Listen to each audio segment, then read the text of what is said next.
I'm Adam Conway, and this is the Ireland Esports Collegiate Alumni Guild podcast. This is the second episode. We're already doing something a little bit different. I'm joined by Jack Igoe, the one and only TikTok fame, Riot gun buddy, giver. And he is here with me to answer some questions about esports, his time in the Irish esports scene, and the various different things that he loves to do as a part of that community. So Jack, first of all, introduce yourself.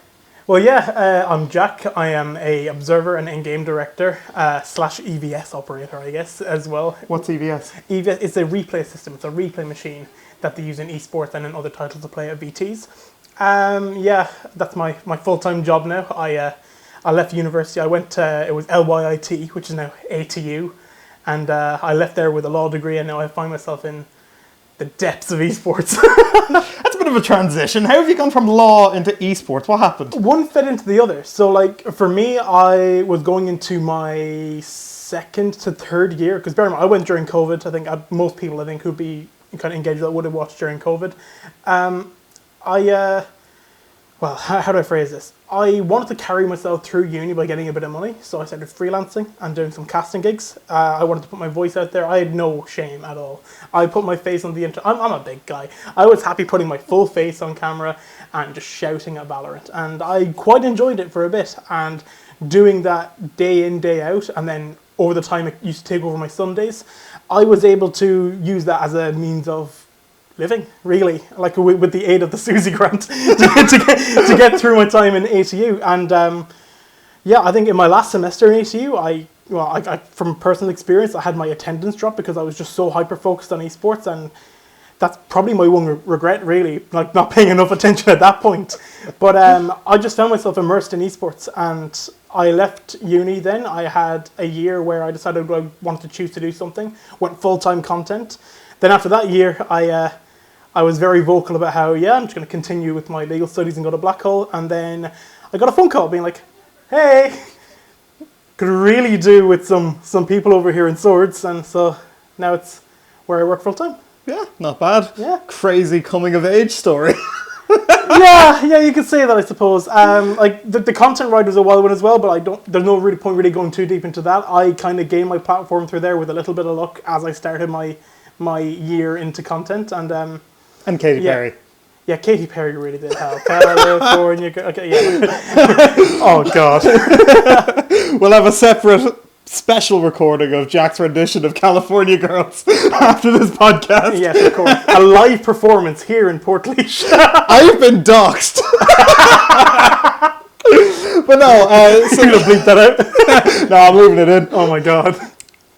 It'll throw them off. I live in Carlow. Oh Christ, you do. We drove through Portlaoise. Yeah, there you go. Something like that. I'm from Wexford. Yeah. Swords isn't even a real place. It's a knife. It's just a big knife. Multiple, plural, in fact. But shut up.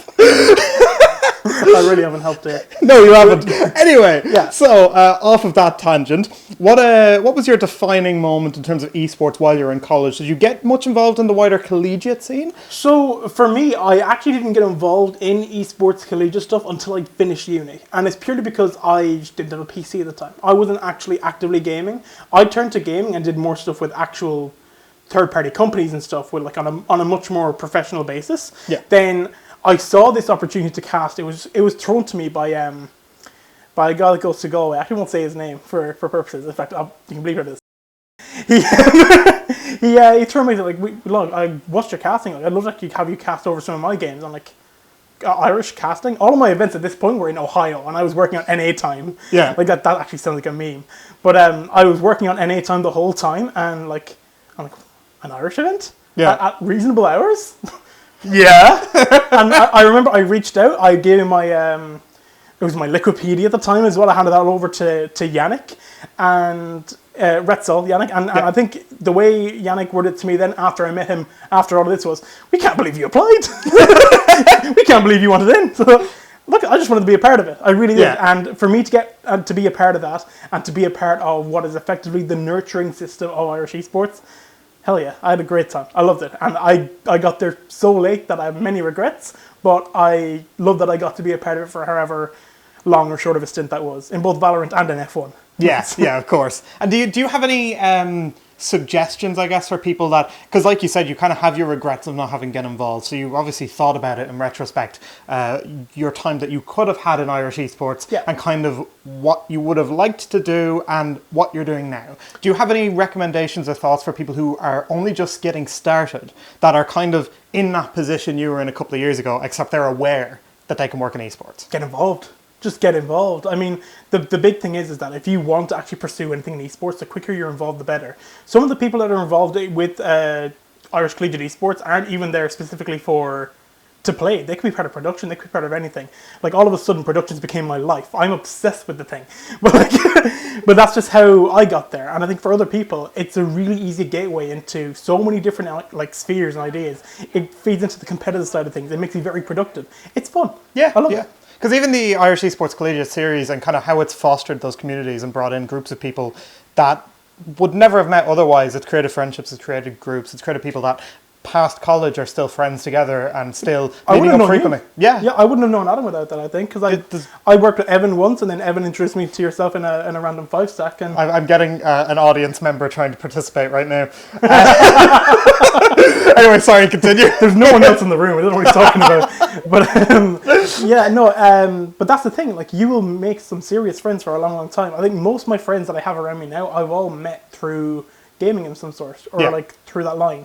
I have a handful of friends that I would have kept through university, a handful from back home, but like, when you have so many things in common, especially in the gaming space, it's easy to mesh with people. It's easy to become friends. Yeah, absolutely. And even now, like, some of the friends I've had the longest are people that I met through gaming or through Irish college level esports, or people that have been involved in the scene and then gone into that field after. So for example, like Yannick has kind of been doing stuff in Irish esports kind of before collegiate, and then I know I was as well. Then there's other people, like there's Evan, for example, who was working with ICL and stuff back in the day, who I met through college but not through collegiate esports, and now it's this wider network. Or people like Sam Malloy as well. Who, oh God, Sam. That's actually I'm playing with you. That's actually pushed him along even further to now he's working at Heroic, and then obviously in your case you're working at Riot. So it's kind of a testament to be clear, not with Riot directly. Yes, I have to be very, very clear with that. Gravity Media on assignment with Riot. Sorry, okay. I forgot legal reasons. Yeah, okay? Sorry.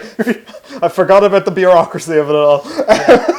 I know. But yeah, like it is crazy how it's kind of given people those breaks and stuff to get further out there. And for being a small country, we're quite well represented actually globally, in both kind of Valorant, League of Legends, Counter-Strike as well to a degree now as well. It's kind of growing slowly, but surely. We're getting our names out there. It's important. I think that's the big thing with Irish Collegiate Esports.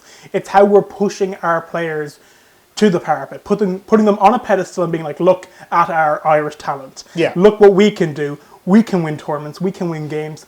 Look at these lads. Support them. Yeah. And that's, I need to emphasize that. Support these lads. We want people showing up to their games and then feeling supported. There's no reason why there can't be lads in green Irish jerseys rocking and cheering them on at whatever lands they may be, whether that be in Copenhagen or in Beijing. Yeah, exactly. And that's where collegiate starts as well, or has its place rather within the scene. Is it's a great way for those people to get started, either as a player or as a member of talent, doing observing, doing production, doing anything along those lines. It's a great way for them to get started and begin their journey in working in esports in a wider sense. Yeah, for sure. I think there's many other ways that people kind of find themselves in esports, but they may not enjoy it because they may not come from that part of like falling in love with the dynamic and the entertainment of it all. Yeah. They could come from a production side of things, which can stink at times. Yeah. But if they enjoy the product that's going out, if they enjoy what they're watching, get involved. Yeah. Find yourself involved. You may find yourself working in this industry later on down the line.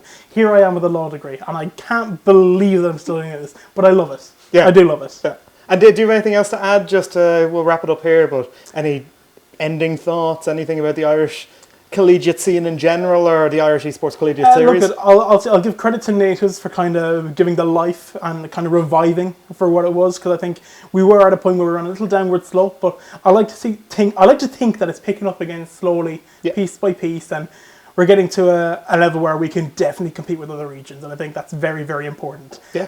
And finally, Hamburger. Thank you very much for listening. Thank you for watching. This has been, unfortunately, Jack Igoe. Be sure to keep up to date with the Irish Esports Collegiate Series socials, along with our YouTube channel, our Twitter, etc., where we'll be posting our updates to this series. And be sure to subscribe to the newsletter if you are part of the Alumni Guild. Thank you for watching. Happy birthday, Adam. Be sure to keep in... I'm going to have to edit this. Make sure to like and subscribe. Shut up. Hold on. I'm not used to the video format of this. Following socials, is it? Or? Yeah, I'm trying to figure out the way to word it, so shut up. Keep that in.